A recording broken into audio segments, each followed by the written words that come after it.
Salam sejahtera, berjumpa kembali dengan saya Pendeta Chandra Gunawan. Hari ini kita akan membahas mengenai salah satu pertanyaan atau permintaan dari salah seorang rekan kita mengenai beberapa terminologi yang digunakan di dalam membicarakan kehidupan setelah kematian. Nah, kita akan membicarakan beberapa terminologi tersebut supaya kita memahami bagaimana seharusnya ajaran Alkitab dipahami terkait dengan kehidupan setelah kematian.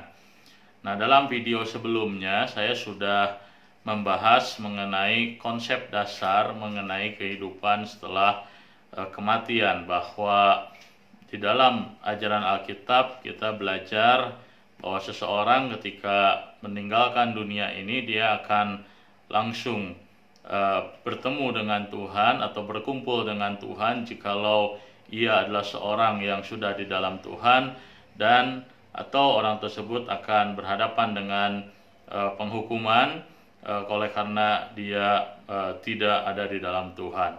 Itulah sebabnya maka pada kesempatan hari ini kita akan membicarakan 4 konsep atau gagasan atau 4 atau 5 gagasan yang ada di dalam terminologi iman Kristen waktu kita menyebut kehidupan setelah kematian.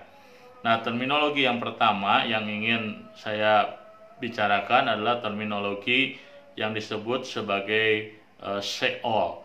Nah, ini adalah terminologi yang digunakan di dalam bahasa Ibrani. Nah, kita tahu bahwa Alkitab Perjanjian Lama itu ditulis di dalam bahasa Ibrani, dan dalam bahasa Ibrani salah satu istilah yang digunakan untuk menyebut kematian ataupun kehidupan sesudah kematian adalah Sheol.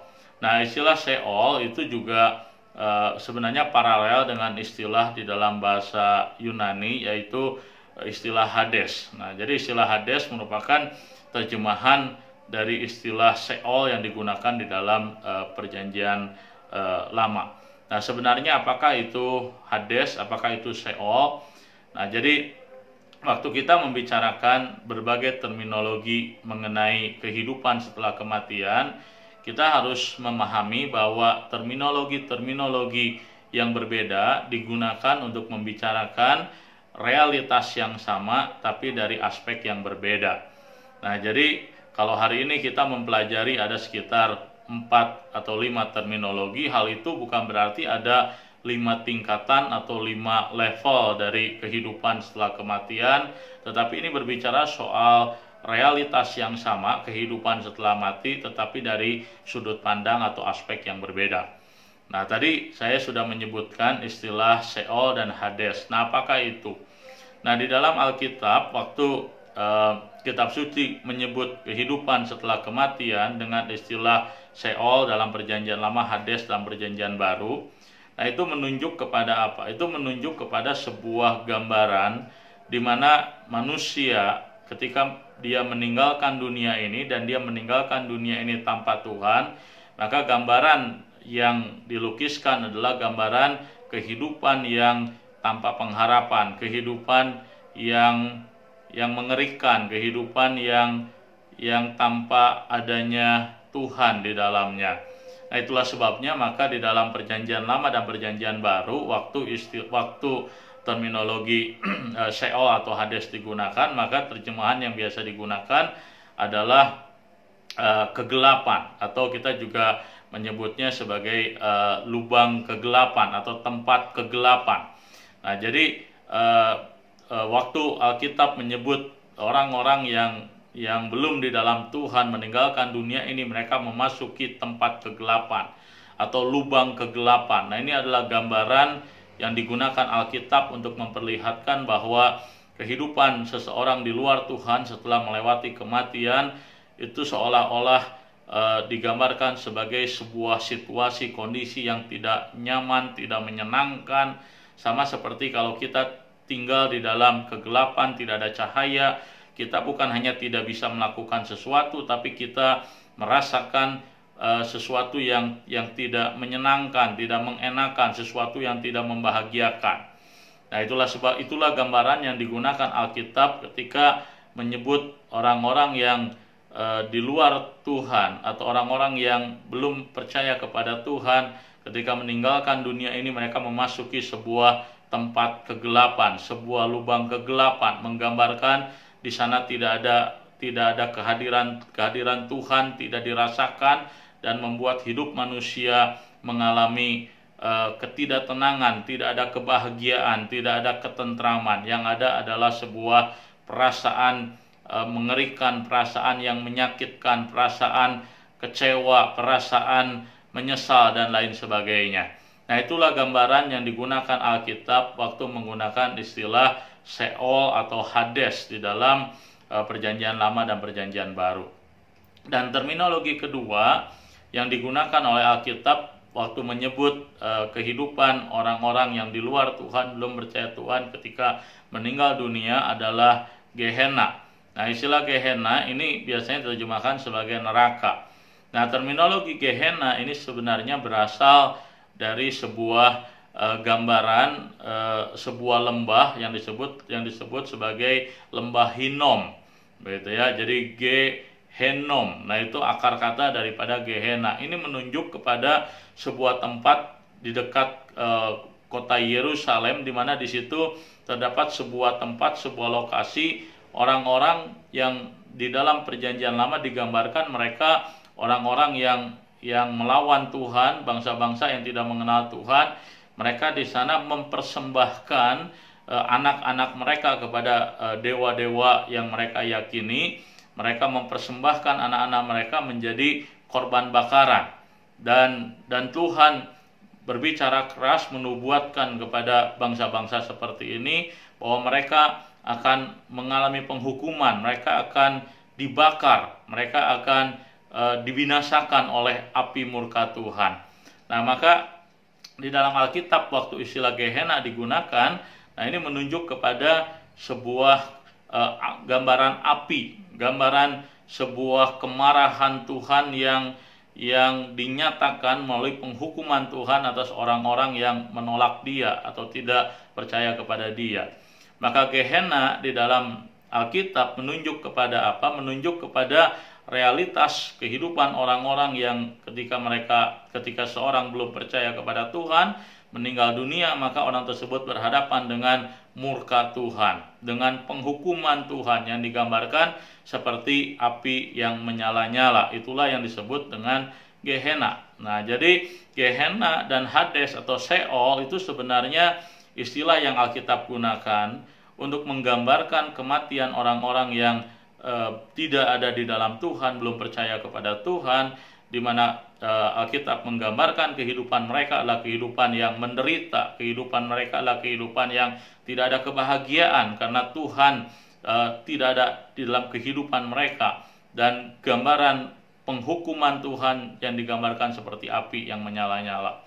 Nah, itulah sebabnya maka waktu kita membaca ajaran Alkitab tentang hal ini, maka penting sekali kita memikirkan sekali lagi kehidupan kita. Kalau kita sampai meninggalkan dunia ini di luar Tuhan, kita akan menyesal. Kenapa? Karena ada penghukuman Tuhan, ada penghakiman yang akan siap menanti kita, dan keadaan kita ketika kita melewati kematian adalah keadaan yang mengerikan. Itulah sebabnya maka kita tidak boleh main-main dengan hal ini. Dan terminologi ketiga yang ingin saya bicarakan adalah terminologi yang digunakan untuk menyebut konsep sorga, gambaran yang sebaliknya dari Gehenna, Hades, dan Sheol. Nah, istilah sorga dalam bahasa Yunani itu menggunakan istilah Ouranos. Nah, Ouranos ini menggambarkan langit, ataupun kita juga bisa menyebutnya tempat di mana Tuhan tinggal, tempat di mana Tuhan ada, Tuhan berada. Nah, itulah sorga atau disebut juga dengan Ouranos. Nah, jadi Alkitab menyebut bahwa sorga adalah tempat di mana Tuhan ada, Tuhan memerintah, dan orang-orang percaya ketika meninggalkan dunia ini, maka mereka akan berada bersama dengan Tuhan di sorga. Itulah yang Alkitab janjikan, dan saya kira terminologi ini cukup kita pahami sehingga saya tidak perlu menjelaskan terlalu lebar tentang hal ini. Namun ada terminologi lain yang seringkali menjadi pertanyaan, yaitu terminologi yang disebut dengan Firdaus. Nah, jadi Firdaus adalah terminologi yang digunakan untuk membicarakan aspek lain daripada kehidupan orang-orang percaya setelah kematian. Jadi kalau sorga digambarkan sebagai tempat di mana Tuhan ada, tempat di mana Tuhan tinggal, tempat di mana manusia bersekutu dengan Tuhan. Maka Firdaus digunakan Alkitab untuk menggambarkan mengenai apa? Mengenai tempat ketika Tuhan kali pertama menciptakan manusia. Nah, jadi Firdaus adalah gambaran yang digunakan Alkitab untuk memperlihatkan bahwa ketika orang percaya meninggalkan dunia ini, orang percaya seolah-olah digambarkan mengalami, memasuki sebuah keadaan, sebuah realitas seperti ketika kita belum jatuh dalam dosa.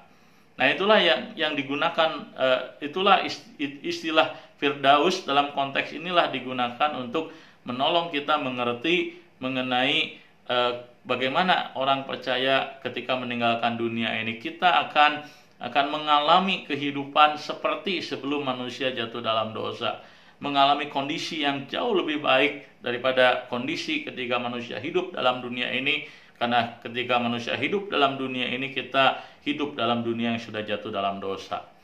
Nah, maka waktu Alkitab membicarakan kepada kita mengenai konsep sorga, konsep Firdaus, nah, Alkitab mengajarkan kepada kita mengenai sebuah realita di mana ketika seseorang di dalam Tuhan meninggalkan dunia ini, apa yang terjadi? Yang terjadi adalah relasi manusia dengan Tuhan dipulihkan, manusia dibawa kembali kepada apa?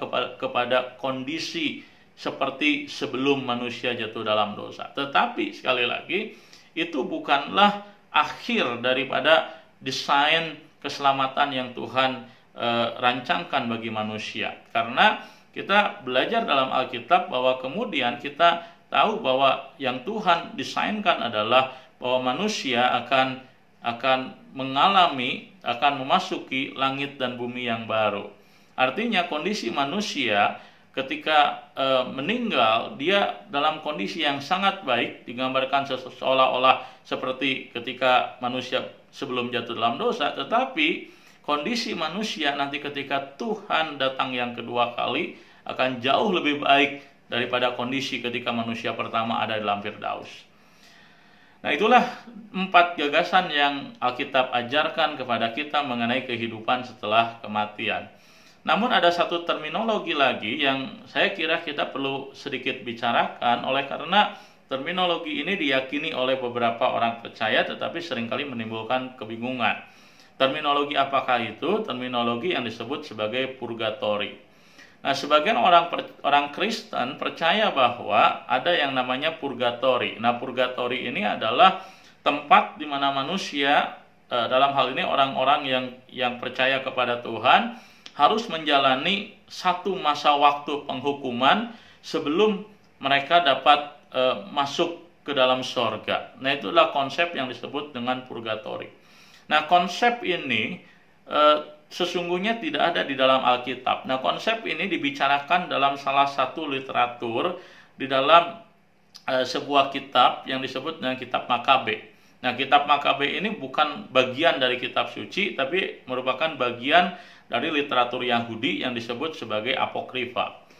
Nah, sebagian orang percaya bahwa ada yang namanya purgatori. Purgatori itu adalah tempat di mana manusia harus menjalani penghukuman sebelum dia masuk ke dalam kerajaan sorga, sebelum masuk ke sorga. Nah, konsep ini tidak, sekali lagi, berakar pada ajaran Alkitab. Itulah sebabnya maka sebagian besar orang-orang Kristen, orang-orang percaya yang berpegang kepada ajaran-ajaran Alkitab yang bersumber dari kitab-kitab kanonis, yang artinya kitab-kitab 66 kitab yang kita percayai, umumnya kita menolak ajaran mengenai purgatori. Nah, jadi kita juga memiliki keberatan teologis terhadap ajaran purgatori. Artinya apa? Artinya kita berpegang kepada sebuah keyakinan bahwa kesempatan bagi manusia untuk menerima keselamatan hanya ada dalam dunia ini. Tidak ada kesempatan yang manusia bisa miliki ketika manusia meninggalkan dunia ini. Artinya apa? Keputusan seseorang apakah dia akan apakah dia akan ke sorga ataukah berhadapan dengan penghukuman Tuhan ditentukan saat seseorang masih ada dalam dunia ini. Nah, itulah beberapa hal yang kita bisa bicarakan, terminologi-terminologi yang kita bisa bahas mengenai kehidupan setelah kematian. Jikalau ada di antara rekan-rekan yang ingin bertanya ataupun menyampaikan hal-hal yang menjadi pergulatannya, kebingungannya, silahkan sampaikan, dan dengan senang hati kita akan membahasnya dalam video-video yang saya akan buat untuk menjawab pertanyaan-pertanyaan tersebut. Kiranya apa yang kita pelajari hari ini dapat menjadi berkat bagi Anda sekalian. Tuhan memberkati.